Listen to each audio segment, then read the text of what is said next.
खुद की बात मेरी कुछ नहीं है, मैं सेवक हूँ, पूर्वाचार्यों की सेवक है। तो क्यों सब लोग का गंभीरत्व से कृष्ण भक्ति ग्रहण करना चाहिए? क्यों?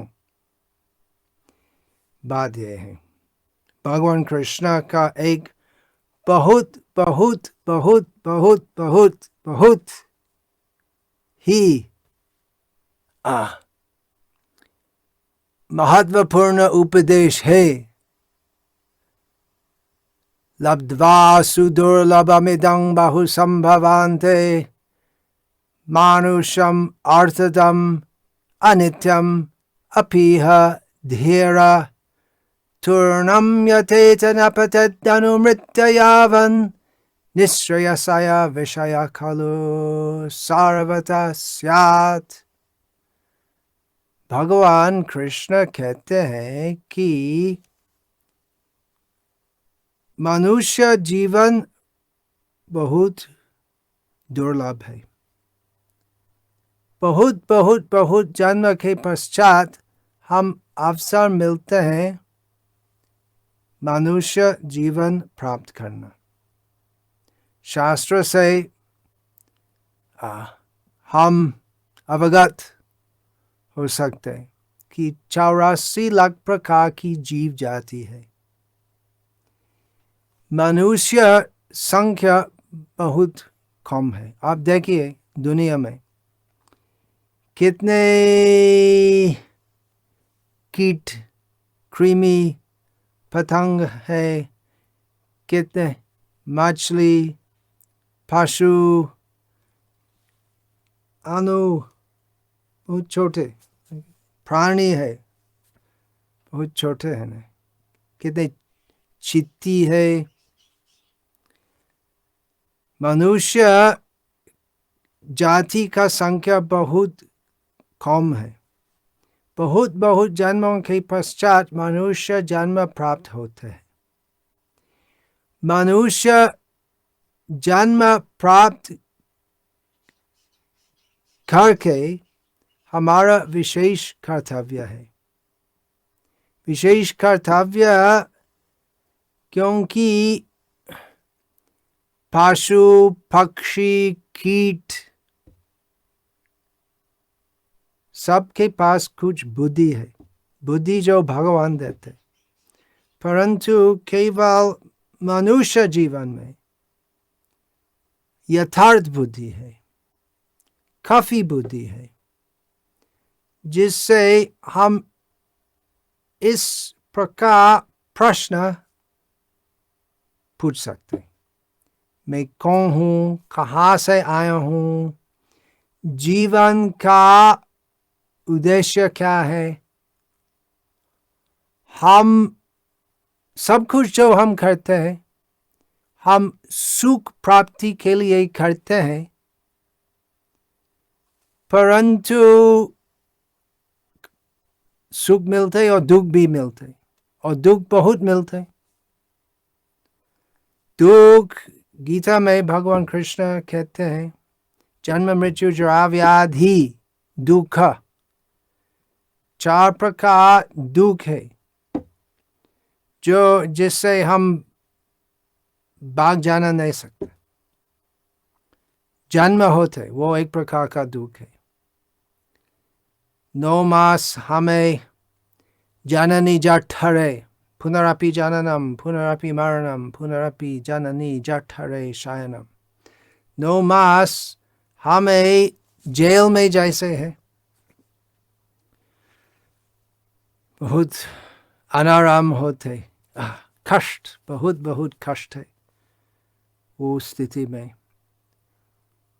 और क्या है, जन्म होते हैं, मृत्यु होते हैं, बीच में हम संघर्ष करते हैं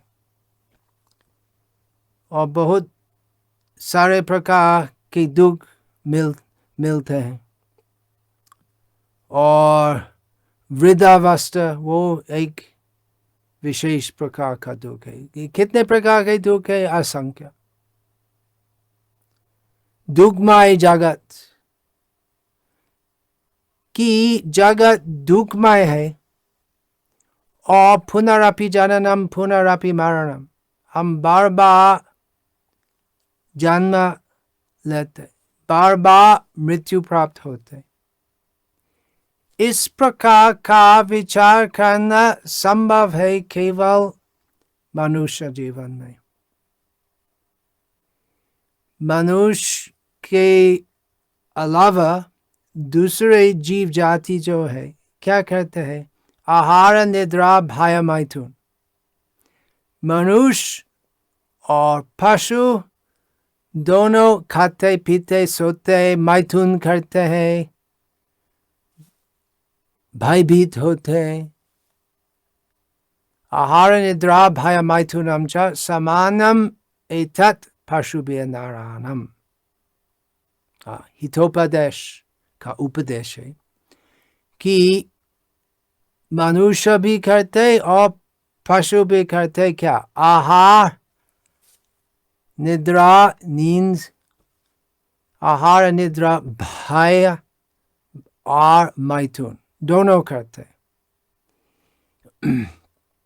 तो मनुष्य और पशु में क्या अंतर है? ज्ञान। ज्ञानो हि तेषाम् अधिको विशेषम ज्ञानेन हि न पशुभिः नराणाम्। ज्ञान विशेषकर आध्यात्मिक ज्ञान, उसको प्राप्त करना संभव है मनुष्य जीवन में। और यदि मनुष्य जीवन में हम प्रयास नहीं करते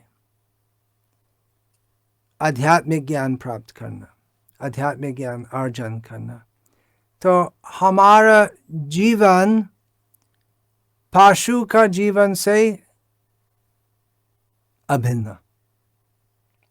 तो मनुष्य जीवन प्राप्त करके हम ऐसे प्रयास करना चाहिए जिससे हम ज्ञान प्राप्त करके वो आध्यात्मिक ज्ञान का अनुसार आध्यात्मिक प्रगति करेंगे।